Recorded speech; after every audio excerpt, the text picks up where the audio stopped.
Okay, if you find yourself falling off the wagon, let's say that you've fallen off your exercise routine, this is how I deal with it. There are many times in my life where I've had to pick myself up from the bottom, believe me. And this is the only way that I got through it. I got myself up, I did my workout, even if I was rubbish, even if I couldn't lift as much, even if I had to do the lowest weights I'd ever done in my life, even if I had to march a little bit more, even if I had to jog, even if I had to stop more, I did it.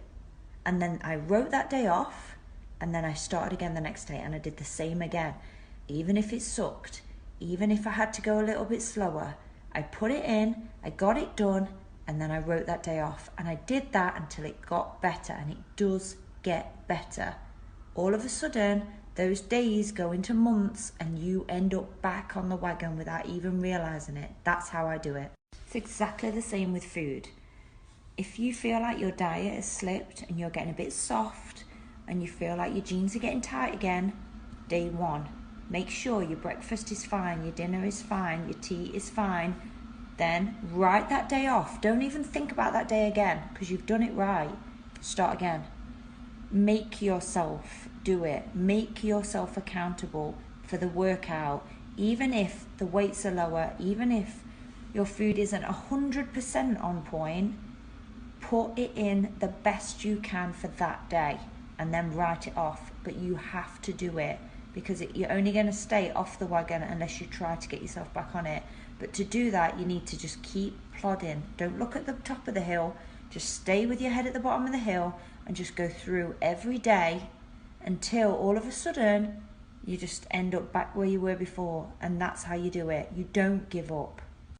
So when you are doing one of our workouts that you used to find really easy, and then you get that frustrated moment where you're like, I used to be so fit, I'm not doing this anymore, it's too hard. That's not helpful. That attitude isn't going to get you anywhere. What you have to do, and I've been there, so I know exactly how you feel. I know exactly how you feel when you do something that you used to be able to do really easily, and now all of a sudden it's horrible and it sucks and it's hard. I get that. I've been there more times than you know. Do you know what I did? I was like, you know why it's hard? Because it's hard. Because it's not going to be easy. You know why you're in this position. Just get through it.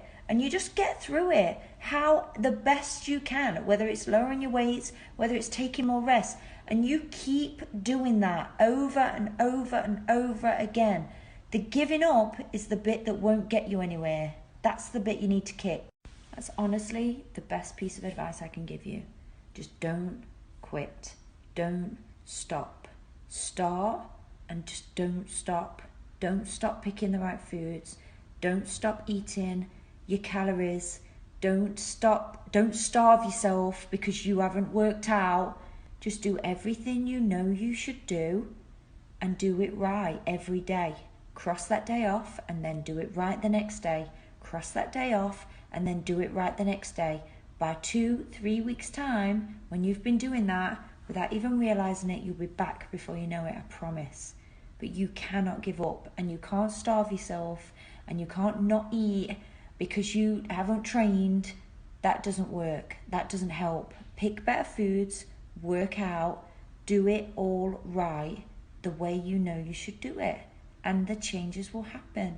And you'll be back before you know it because I'm living proof.